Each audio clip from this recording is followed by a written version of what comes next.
네, 바람과 해를 담은 정치 국회의원 양이원영입니다. 김용문 창업진흥원장님, 네, 나와서 지금 슬라이드 좀 보여주실까요? 저 두 개의 글씨체가 같은 사람의 글씨체 같습니까? 다른 사람의 글씨체 같습니까? 다른 사람의 네? 다른 사람의 필체로. 다른 사람의 필체죠. 예. 네네. 이 내용 보고 받으셨어요? 예, 보고 받았고. 이 중장년 예비 창업 패키지 사업이라 그러죠? 예, 그렇습니다. 네, 318억 원, 최대 1억 원의 창업 자금을 그냥 주는 거예요. 아니, 보통 제가 최대고. 그러니까 최대 1억 원을 맞습니다. 그냥 준다고요. 창업하도록. 보통 우리가 여러 가지 정부에서 지원 사업을 할 때 융자 지원 사업들을 많이 하죠. 이자 지원 사업, 융자해 주는 거. 근데 돈을 이렇게 그냥 최대 1억 원까지 주는 사업은 흔하지가 않아요. 아니, 근데 이런 사업들 보신 적 별로 없죠. 아니, 근데 예비 단계와 초기와 도약 단계가 있기 때문에 처음 먼저 아니, 지금 다른 얘기 하지 마시고요. 네. 원장님. 왜 벌써부터 그렇게 말씀하셔요? 예.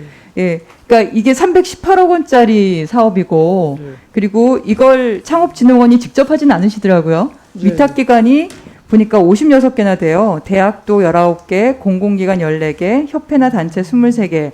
위탁 운영을 해서 이런 돈을 최대 1억 원까지 그냥 돈을 주는, 세금으로 모여진 돈을 1억 원까지 그냥 줘버리는 그런 사업을 선정하고 운영하고 평가하는 위탁기관이 56개가 되고, 이미 56개의 기관을 창업진흥원이 관리하시는 거잖아요. 네, 한 10명 안팎 되시는 분들이 14명, 10명 이 정도. 근데 숭실대에서 참가자의 평가 적정성 문제에 대해서 논란이 있는 건 얘기 들으셨을 거고, 그러니까 그 다음 슬라이드 보시면 모집 간단해요. 위탁을 하시는 분들이, 받으신 분들이 모집 공고를 하고 서류 평가하고 발표 평가하고. 근데 이 내용은 숭실대 걸 보니까 37명 중에서 30명 서류 통과하는데 그 순서를 다 또 몇 위를 했는지 보여줘. 그러니까 7위를 하신 분인데 7위, 8위 하신 분이고, 발표를 최종적으로 할 때는 10분에서 20분 정도 발표만 하더라고요. 그리고 5명의 심사위원이 심사평가를 하는데 그것도 굉장히 주관적이에요. 그 심사지 보셨죠?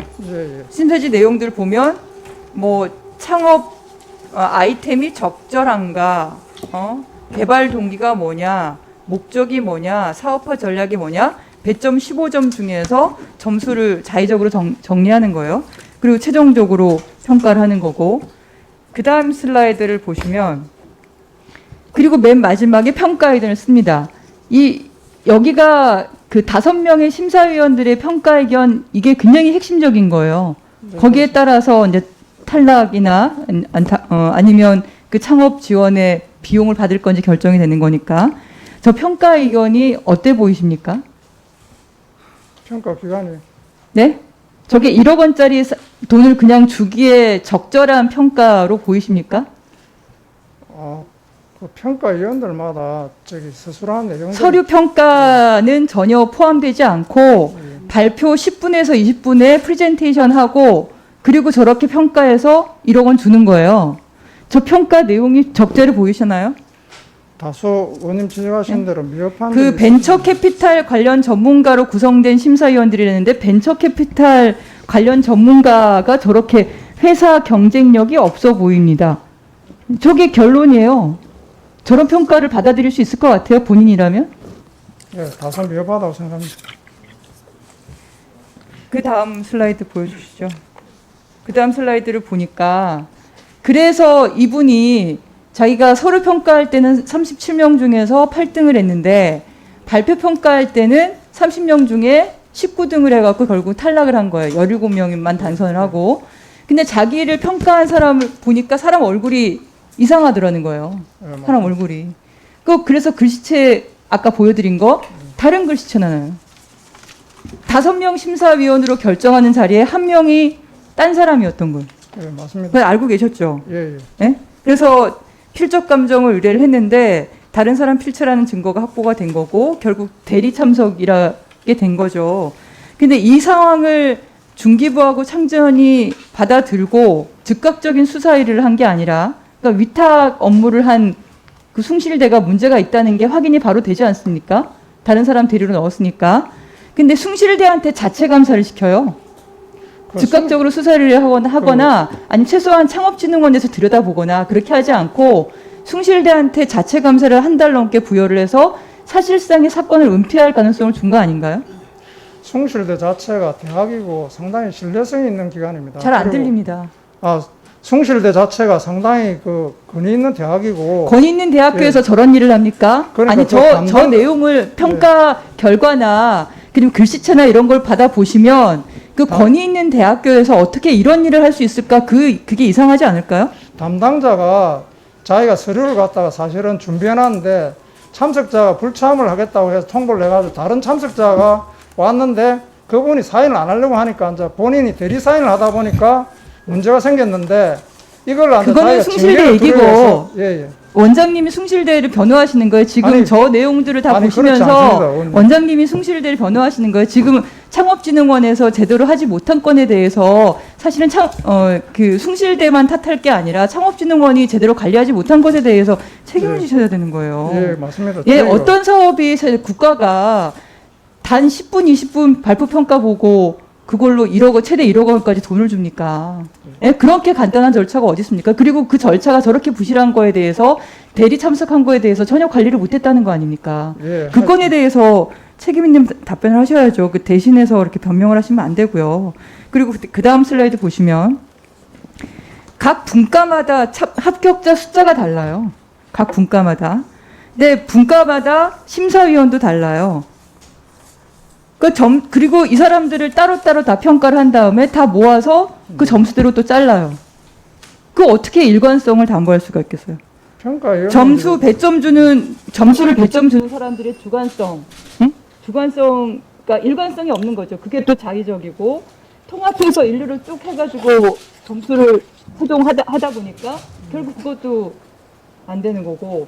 그 다음 슬라이드 보시면 결국에는 1분과의 최종 선정자가 7명으로 제일 많은데 거기에 평균 점수가 제일 낮아요.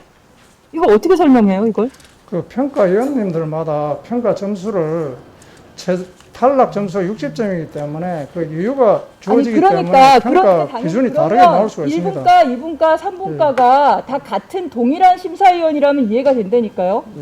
심사위원도 다 다르고 심사위원이 그런데 다르기 그거를 때문에 다 합쳐가지고 그건 다르게 위에서부터 좀 나올 수가 잘라내면은 있다고 봅니다. 위에서부터 잘라내면 그게 일관성 있는 그 제대로 공정하게 평가했다고 보여주는 교수님들이나 거죠. 전문가들이 자의성이 강하기 때문에 기준 그러니까 자의성이 점수를 예. 강하면 같은 전문가가 다 같이 평가하게 해야죠. 예.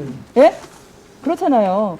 그러니까 이거 자체가 비리가 들어갈 수 있는 시스템이잖아요. 비리 자체가 심사위원 개인의 판단에 따라서 이게 예를 들면 아주 악의적으로 생각을 해보면 1억을 받아요. 그리고 이분들이 어떤 사람이 창업을 하고 나서 창업을 하지 않고 안 할 수도 있잖아요. 1억만 받고. 그럼 발표를 10분에서 20분 정도만 잘하면 되는 거예요. 그리고 5명 중에 2-3명만 자기 편 만들면 그런 시스템이에요. 지금 현재 여기가. 그러니까 창업진흥원이 이런 비리가 발생할 수 있는, 이런 문제가 발생할 수 있는 시스템을 관리를 잘 하셔야죠. 그 예. 책임을 지셔야 되는 겁니다. 예. 그러니까 저는 이게 여기 숭실대 하나에서 이분이 민원을 했기 때문에 확인이 된 거지, 만약에 다른 사람들은 이 사업 계속 하잖아요. 예. 중장년에서 청년까지 세대 불문하고 매년 몇백억씩 그렇게 줄 거 아니에요. 예? 이런 사업을 하는데 이렇게 구조적으로 비리가 끼어들 수 있는 그런 관리를 하는 게 맞냐. 그 전에 있었던 56개 위탁 운영하시는 데에서 이런 문제가 다 전혀 없었을까. 이거 궁금하지 않겠습니까? 그 의원님, 그래서 저희가 시스템을 아예 그 평가위원들을 랜덤으로 이렇게 추출해서 투명성을 확보할 수 있도록 시스템 구축을 해서 진행하려고 그렇게 계획을 하고 있고, 뿐만 아니라 예. 기존에 했던 것들 심사평가지 다 들여다보세요. 이제 그렇게 기존에 하겠습니다. 했던 것들에 대해서 56개, 네? 앞으로 계속 그분들한테 맡길 거 아니에요. 그 위탁 운영을 맡기실 거잖아요. 그걸 앞으로도 계속 맡기실 거잖아요. 공모에 해가지고 선발. 창업진흥원이 직접 하시는 거 아니잖아요. 위탁 네, 운영을 그렇습니다. 맡기실 거면 이런 비리가 들어가지 않는 시스템을 어떻게 구현할 것인가를 하시고, 그리고 그 전에 평가한 것에 대해서 전수조사하세요. 예, 그렇게 하겠습니다. 네, 전수조사하시고 담당 직원들 이 문제에 대해서 제대로 대처하지 못하고 이렇게 시간분권에 대해서 어떻게 처리하실 건지도 보고해 주시기 바랍니다. 예, 예, 알겠습니다. 네, 감사합니다. 수고하셨습니다. 다음은 김경만 의원님 질의해 주시기 바랍니다.